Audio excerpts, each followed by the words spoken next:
Boundaries are not for the narcissist to obey, but for you to uphold. Hi, I'm Nanette. Welcome back to Narcissism Exposed. You know, we've been getting this backward. So why do I say that? What do I mean? So many of us do have boundaries, and then when somebody crosses them, we do the following. We repeat the boundary to the person, like we'll just repeat it, like maybe they didn't hear it the first time. Or we'll start explaining it, like breaking it down into little pieces. I remember sitting with my ex-narc and actually had a piece of paper drawing like stick figures and diagrams because it didn't seem to get through to him. You know that blank look the narcissist has on their face, like you're speaking a different language than what they understand? Yeah, that's what he would do. Or we start justifying it. Well, I have this boundary because, so in effect, what we're doing is we're trying to validate the boundary, and you don't need to do that. I don't need to do that. Your boundary is your personal option for yourself. And that's what you need to understand, is that your boundaries protect your power. That's right. So that's one of the reasons why the narcissist hates your boundaries, because they want to control and manipulate you. And if you have boundaries and you're protecting your power, they can't get through to you. The other thing we start doing is we start persuading the person, or let's say the narcissist. We persuade them why it's important for them to abide by our boundary. They already know that they have no intentions of abiding by your boundaries. And then here's something else we've done in the past, or maybe you're still doing: giving people a second chance, a third chance, a fourth chance, a fifth chance, you name it. How long have you been with that narcissist? How many chances have you given him or her?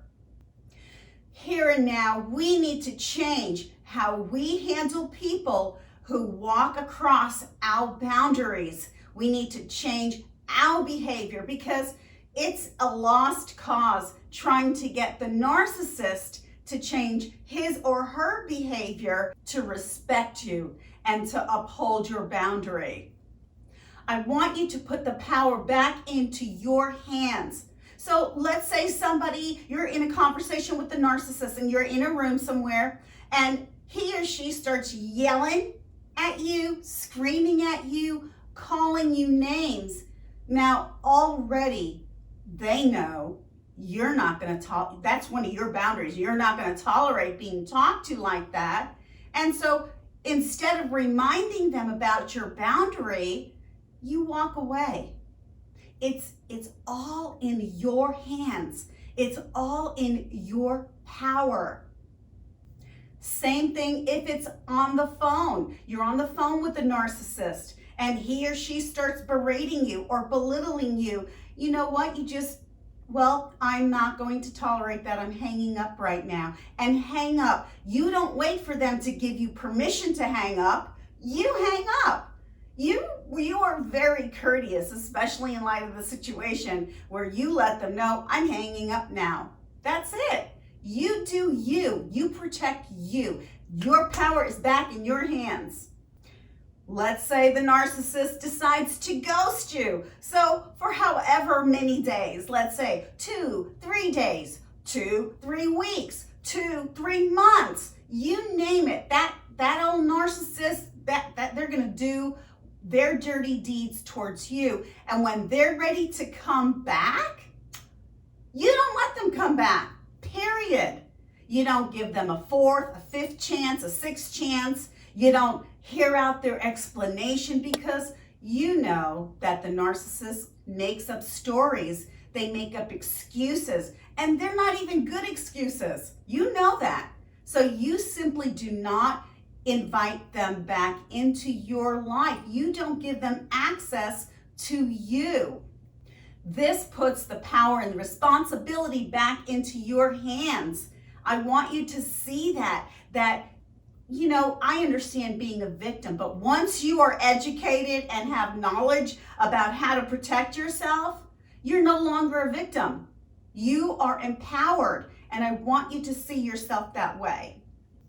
Look, the narcissist has a certain nature, and that nature is evil because they've decided to make evil choices.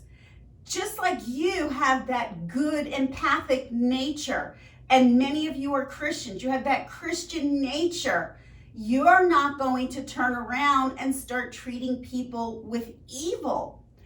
Nor can you get someone like the narcissist who's naturally evil, has made that their nature evil. You're not going to get them to turn around.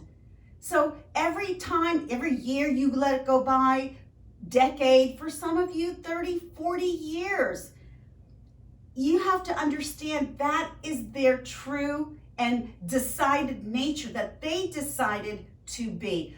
Want proof of this type of nature? Let's go to 2 Timothy chapter 3, verses 2 to 5, and it says, "For people will be lovers of self, lovers of money, boastful, arrogant, slanderers, disobedient to parents, ungrateful, unholy, unloving, unforgiving, slanderers," aka smear campaign, "without self-control, brutal." That narcissist is brutal.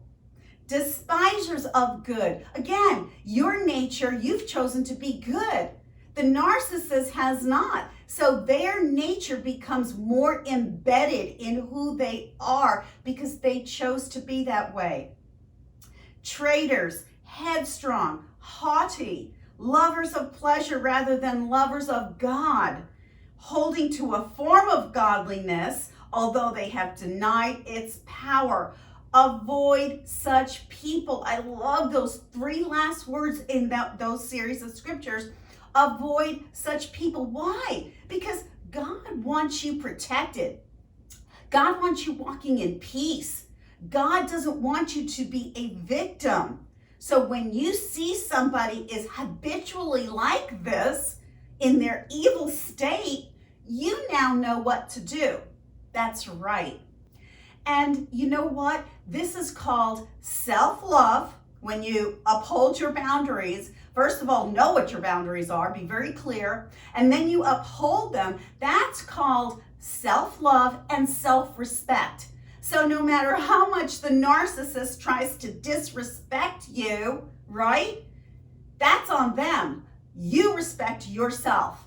And if they want to come crashing down on your boundaries, you say, narcissist, no, no, no. That's right. And you take care of you. So know that I love you and pray for you, and I love hearing your comments. Leave them down below. And if you found this helpful, do hit the like button. And if you haven't already subscribed, do hit the subscribe button. And don't forget to hit the notification bell so you'll be notified the next time I put out a video. And until next time, walk in peace and be blessed in your hearts.